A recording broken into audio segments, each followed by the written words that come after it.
Congratulations on one of the most epic accomplishments in the history of combat sports, and that's not an understatement.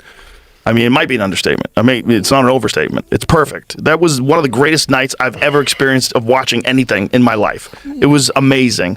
And to have you cap it off and win the title when you're facing a guy that everybody thought was at least number 2 pound for pound. It was like him and Islam, or number 1 and number 2. Mm-hmm. And some odds had you at 6-1, which I thought was very disrespectful. I thought like this is crazy. Like 6-1's crazy. Like Ilia's really good, but so's Justin. This is kind of nuts.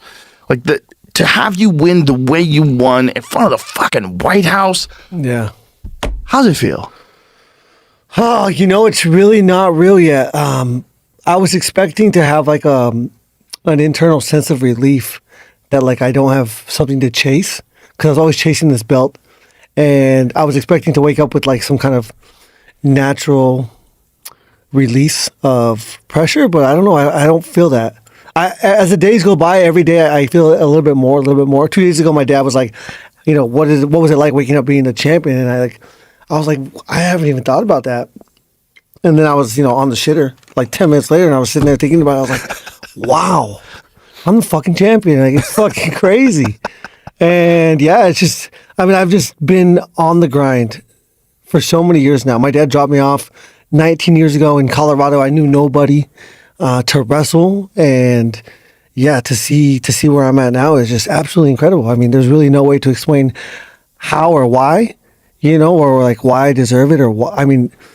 I worked my ass off. I have made mistakes. I've done things the wrong way, but I've always corrected and got back on the path. And, I think the coaches, the mentors, but mostly the coaches that I've been, and the team that I have around me is a huge reason why I was able to stay on track and just keep moving forward and keep trusting that, I belong in the top of the league. Well, you've clearly shown it throughout your career, and having a great coach like Trevor, and one of the reasons why I wanted to bring you in, Trevor, is because you guys have a very unique relationship. First of all, I love the YouTube series, The Art of Violence. Fantastic. Yeah. And what's great is watching you two guys work together, and Trevor, you being like very acutely aware of when to pull him back, when to ramp it up, when to push. Like you guys having a relationship like that is so critical, because you guys know each other so well. You've seen him perform so many times. You've seen him fight and perform in the gym, that you know where he's at all the time. And having that sense of where your fighter is at any given time in camp, because you know him so well, boy, that's a giant advantage. It is. Whoop. Hold on. Oh my God. There we go. Testes. Yeah, I think that's a huge advantage is knowing your athlete. And, I've been doing this for a long period of time, but there's lots of coaches out there that consider their fighters their friends. I do consider them one of my best friends, but I put myself more in like a father position of I need to know when to tell them the truth. And I've got myself in trouble with that with fighters, where you tell them the truth so hard that you have to let them go like a child. Like, hey, if we're not in the same beliefs, go live life and see how it is. And then when you return, I'm still going to love you. Having that type of thing where I have to be dead honest for your career, not because it helps us now and it feels good right now at the moment. I have to look at that from the time that we start. We talk about, what are his goals? And then my job is to be an advisor, be a mentor to get him to that place as best as I can, because these are his goals and I want to support those. And in the beginning of his career, his goals were to be the most violent guy out there, the most remembered, the guy that every time someone bought a ticket, they remembered Justin Gaethje selling that show. And then it turned into, no, I want to have this belt. And that was hard because we did go and not get the belt twice. And, it's so cool to be in kind of those scenarios where it's like, damn, you had 2 opportunities. Now it's never going to happen. And that's what life is. Life is one of those things that you keep getting up and chase your goals. You never know how it's going to happen.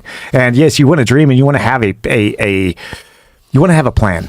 But I'll tell you right now, through all the times that I've had championship fighters in business and in life, the plans never work. You always have to adjust them. But it's that dream and that vision to get you to the top of the stairs. You have to get up each one of those steps. So, Justin went out there and wrote a story that I don't think will ever be forgotten. And he did it 1 round at a time. And that's what impresses me, because his mindset, I love the mental game. I love to talk about the mental game. Even like Ilia. Ilia is a special guy with how he uses his mental. The secret, if I see it, I believe it, it'll happen. to a point. It's like, I always tell people, like, if you go down the ice cream aisle and you're like, hey, I don't know what ice cream I want, you're going to stand there and go, oh, that one looks good, that one looks good, that one looks better. The people that are like, I want mint chocolate chip, you get in there, you get it done, you grab that mint chocolate chip and you walk out. Very similar to Ilia's last 3 fights.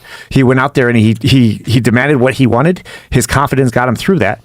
But it makes it very hard when you get that stale, nasty, rotten milk fucking mint chocolate chip. Then you start to go, oh shit, what is going to happen now? So I think the relationship that we have is me guiding him, me pulling him back at the Strickler situation. Hey, let's pull back a little bit. Let's focus on what's going on. I don't want no distractions. And having someone, and he trusts that I care about him. I love him to death. I love his family. Like, our relationship is so strong, and I need that with my athletes. And I'm just blessed and 100, I say honored, but more importantly, humbled by someone who I've never worked mental with, who shows me different ways to the mental game of fighting, which I feel I'm very high level with. It's something that if you put yourself around people that make you better, this guy makes me better daily, and I'm very grateful for that. You said something about Ilia, about the fight, about having expectations. And you said you don't have any expectations when you fight. Yeah. That way you don't get thrown off. Yeah, I mean, I think it's huge. I mean, my expectations come from my hard work. Obviously, I expect my body to perform. I understand that I've trained my mind to, and, maybe the narcissistic tendencies in me love showing off and performing in front of, thousands of people on that stage. That's what I love the most about this, and that's what my personality, like, I'm very competitive. I want to win. But I'm never going to lie to myself. And that's how I've never had a coach in my entire career, since 4 years old of wrestling, have to pull me aside and talk about the mental aspect of competition, because it's always been so natural to me. I'm not sure if it's because they see that I'm doing good and that they agree with my approach mentally, or they don't understand what's going on, but I've just always been so comfortable and so content with my situation of, this is a competition, it's a game. I'm very competitive, I'm very petty, I take everything personal.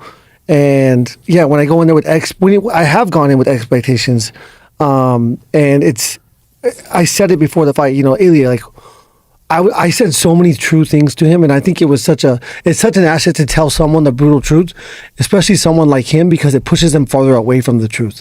Even if I tell him the exact truth and exactly what's going to happen, and you're making a mistake by having all these expectations, and when we go to round 2 and when we go to round 3, and it's not going as you predicted it or wanted it to or expected it to, then where do you go from there? And I said that exact thing to him, and then that pushed him farther away from it. And it's almost like you wanted to prove you wrong. Yeah, he wanted to prove himself right. Yeah. And he was unwilling to be open to opinions, and because obviously I don't know him, he knows him better than himself. But I got here because I am coachable. I got here because I listen. I use every like I posted yesterday. Every person, place, or thing that has happened to me or for me has ultimately molded my mind and my body to be able to deal with the situation that happened on Sunday night. And I can pull so much experience from the past, my losses, my wins, setbacks, failures, accomplishments. I mean, there is so much to learn from it. Every day is a learning experience, and I constantly try to learn and be better. And I don't know why I'm able to perform like that. I think I just think it's who I am. When I say I wanted to be the most exciting fighter ever, it's not that I wanted to be the most exciting fighter ever. That the thought of that was fucking cool to me, but I was just being me. And I've been blessed to be able to, through my childhood, through coming from a small town, through having, unwavering support from my family and my friends and my coaches and my teachers and everybody from, it's just crazy to be able to come out on top. I mean, it's just crazy.